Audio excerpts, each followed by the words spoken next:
살다 보면 이런 의문이 들 때가 있습니다.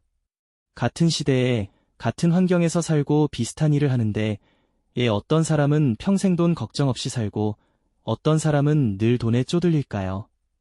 운이 좋고 나쁜 걸까요? 아닙니다. 부자가 되는 사람들에게는 분명한 공통점이 있습니다. 그리고 가난에서 벗어나지 못하는 사람들에게도 특정한 패턴이 있습니다. 이제 궁금하시죠? 오늘 이야기를 끝까지 들으시면 돈을 끌어당기는 사람과 그렇지 못한 사람의 결정적 차이가 분명히 있다는 걸 알게 되실 겁니다. 그 전에 먼저 구독과 좋아요 꼭 부탁드립니다. 그럼 본격적으로 시작하겠습니다.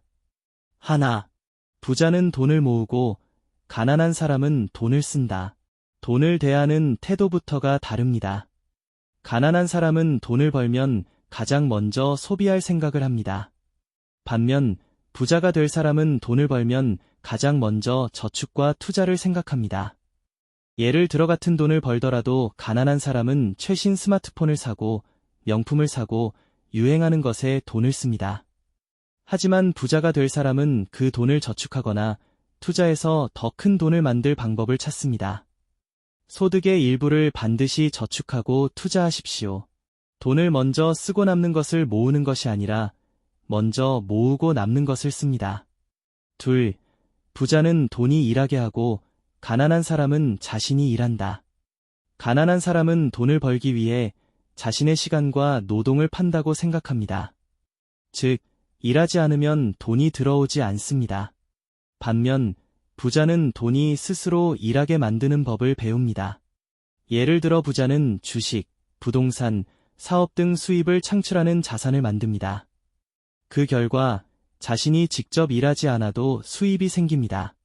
반면 가난한 사람은 평생 월급만 바라보며 살아갑니다.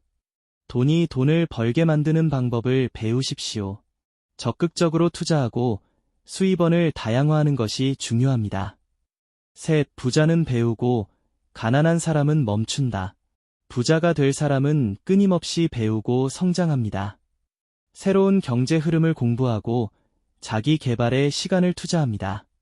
반면 가난한 사람은 학교를 졸업한 후 더 이상 배우려 하지 않습니다. 예를 들어 경제적으로 여유로운 사람들은 독서를 하고 세미나에 참석하고 새로운 기술을 익힙니다.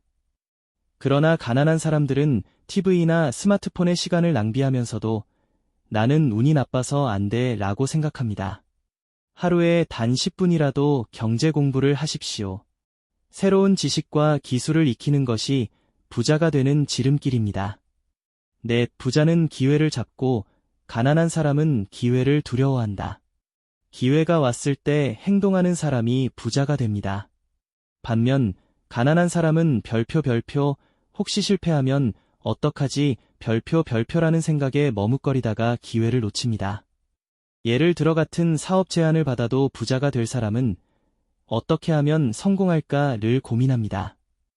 하지만 가난한 사람은 괜히 했다가 손해보면 어떡하지 라는 걱정부터 합니다. 기회가 왔을 때 과감하게 도전하는 용기가 필요합니다. 완벽한 타이밍은 오지 않습니다. 움직이는 사람이 기회를 잡습니다. 다섯, 부자는 긍정적으로 사고하고 가난한 사람은 부정적으로 생각한다. 돈을 대하는 태도와 마인드도 큰 차이를 만듭니다. 부자는 돈을 긍정적으로 생각합니다. 돈을 벌 수 있다고 믿고 자신이 부자가 될 수 있다고 확신합니다. 반면 가난한 사람은 별표 나는 돈을 벌 운명이 아니다. 별표라고 스스로 한계를 만듭니다. 예를 들어 부자가 될 사람은 돈을 벌 기회를 찾고 부정적인 사람은 돈이 없다고 불평만 합니다. 같은 환경에서도 생각하는 방식이 다르면 결과도 달라집니다. 돈을 긍정적으로 바라보는 태도를 가지십시오. 예를 들어 부자가 될 사람은 젊었을 때 아끼고 투자해서 나중에 편한 삶을 준비합니다. 그러나 가난한 사람은 지금 즐기자라는 생각으로 계획 없이 돈을 씁니다. 돈을 쓰기 전에 장기적인 목표를 먼저 생각하십시오. 단기적인 만족보다 미래의 경제적 자유를 위해 준비하는 것이 중요합니다. 결론. 당신은 어떤 길을 선택하시겠습니까? 오늘 이야기한 7가지 차이점 중에서 여러분은 어느 쪽에 가까우십니까? 가난한 사람의 습관을 따라가고 계십니까? 아니면 부자가 될 사람들의 특징을 갖추고 계십니까? 부자가 되는 것은 운명이 아니라 선택입니다. 오늘부터라도 작은 습관을 바꿔나간다면 여러분도 부자가 될 수 있습니다. 오늘의 이야기가 도움이 되셨다면 구독과 좋아요 꼭 부탁드립니다. 다음에도 더 좋은 이야기로 찾아뵙겠습니다.